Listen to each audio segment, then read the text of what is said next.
Right, so today we're going to go into some detail about the structure of your paragraphs. What defines a paragraph? How do we make a good paragraph? So a paragraph should have quite a few features. Did you think paragraphs were that complicated? They need to have transitions connecting them to the paragraphs before and after. They need to refer back to the thesis of the essay. They need a topic sentence, a summary or reflective sentence, connecting words at the sentence level, and they need to contain specific information and support with details. That's a lot for a paragraph to handle, but they can do it. And here are some ways to make sure that you get those things done in your paragraphs. So first off, you know you need a topic sentence. That's the same thing for the paragraph what a thesis is for your essay. So just like your thesis of your essay contains the controlling idea for your essay and lets the reader know what your whole essay is about, the topic sentence contains the whole controlling idea for your paragraph. You also end with a summary or reflective sentence. So, like you have a conclusion in your essay, you'll have a conclusion to your paragraph in the last sentence. You want to sum up your idea and connect all the threads of that paragraph together. Now, one thing you should make sure that you're doing is not ending or beginning your paragraph with source content. That means something that you're going to need to cite, because that's probably going to make it too specific to apply to the entire paragraph. So it shouldn't contain a detail or an example or some information from a source. It should be your words that introduce the idea of the paragraph and tie it back to the thesis, or sum up the ideas of the paragraph and tie it back to the thesis. And that's going to be specific to whatever essay you're writing. Now, those references back to the thesis. You should always let us know what your main argument is and how the things that you're telling us along the way connect back to that main argument. That's also a shortcut to transitions. So if you look at some examples here, we have a sample thesis sentence. Schools should allow unstructured physical recreation instead of gym classes that require students to participate in specific physical activities. And here are two potential topic sentences. The most important reason for giving students unstructured physical recreation time is to accommodate all students' needs and preferences. You see how we're connecting back to the thesis? We have the reference to unstructured physical recreation, and we have an indication that this is one of several reasons. Plus, we have our specific reason for the paragraph we're going to talk about, accommodating all the students' needs and preferences. The second body paragraph does the same thing. We repeat information from the thesis, that reference to unstructured physical recreation, and we have the reason of the paragraph. So this paragraph is going to be about associating physical exercise with enjoyment instead of discomfort.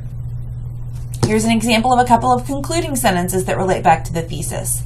If our thesis is that participating in team sports can have many effects, both detrimental and beneficial, on young children, then we might end a paragraph with a sentence like, this increase in spatial recognition as a result of playing sports can be highly beneficial in that it improves children's ability to perform other tasks better. So now we're referring back to what we talked about in the paragraph, the increase in spatial recognition, and connecting it back to the thesis. This one is a benefit. We've mentioned in our thesis we're going to talk about both benefits and detriments, and what that benefit is. So how is your topic sentence different from your summary sentence? It's kind of like repeating your thesis in the conclusion, right? You don't use the exact same sentence, but you bring up the same idea. However, again, just like in your introduction and conclusion of your essay as a whole, you don't want those sentences to merely have the same idea. The last sentence needs to take into consideration the earlier content of the paragraph. So if the topic sentence of the paragraph is the most important reason for giving students unstructured physical recreation time is to accommodate all students' needs and preferences, then you might end that paragraph with a statement like, in all of these ways, unstructured physical play can provide a flexible environment for students of all physical abilities and proclivities.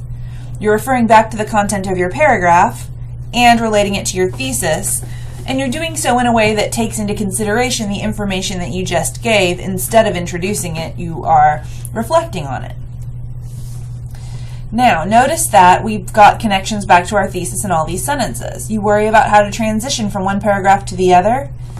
If you are reflecting back to the thesis at the beginning and end of every paragraph, then you have built-in transitions, because you've just closed up one paragraph with a reference to the thesis and opened up a new paragraph with a reference to the thesis, and the reference to the thesis is the common element that connects those paragraphs to each other. So if your thesis sentence is the one we've been looking at, participating in team sports can have both beneficial and detrimental effects on young children, then we end one paragraph summing up that we were talking about spatial recognition and it's beneficial, then we can have the next paragraph start with something like, while building skills like spatial recognition can be a benefit of team sports, some situations such as over-competitive environment can have a detrimental effect. And now we're referring back to the thesis again, benefits and detriments, and we're talking about the topic of this paragraph, over-competitive environments, and we've also transitioned by reflecting on what the previous paragraph discussed. Now, you do need to have those transitions between paragraphs, but we also need to recognize the importance of transitions on a sentence level as well. So just like your paragraphs need to connect to each other, your sentences also need to connect to each other and flow smoothly. I'm not going to read my entire example, but I'm going to read a couple sentences of it so you can see the difference between this paragraph without connections and the next one that has connections. I saw Jane standing in front of me in line at a hot dog stand, looking like any high school girl. I got my hot dog. I asked her if she was from New York. She was. She showed me some of her favorite areas of the park. I thought she was just like me. And you see how choppy that is. It's like those children's books, right? See, spot, run. Run, spot, run. But if we have connecting words, then it has much better flow. I first saw Jane standing in front of me in line at a hot dog stand, looking like any high school girl. After I got my hot dog, I asked her if she was from New York. She was, and when we had finished our hot dogs, she showed me some of her favorite areas of the park. For 2 hours, I thought she was just like me. And now our paragraph has some flow to it with the sentences connected to one another.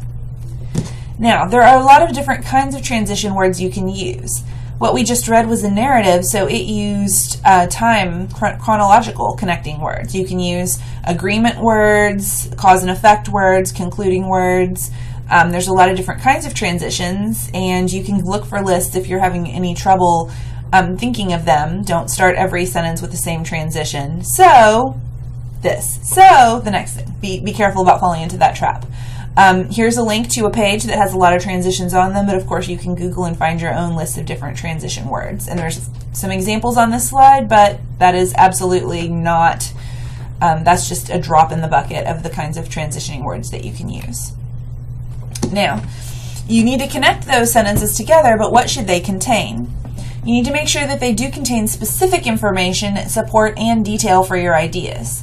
So the first and last sentences of your paragraphs are going to be kind of general because they have to be the idea for the whole paragraph.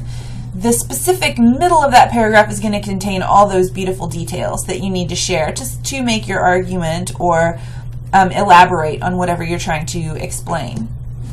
So we could have some general statements. I learned a lot about life in other countries by going on a mission trip. Playing sports can develop hand-eye coordination. Children who experience bullying can develop psychological problems. Now, I'm not saying you shouldn't have sentences like this because you need these sentences to introduce your details, certainly. But if that's as far as you go, then you leave your audience hanging. Okay, it can help children develop hand-eye coordination. But how? In what specific way?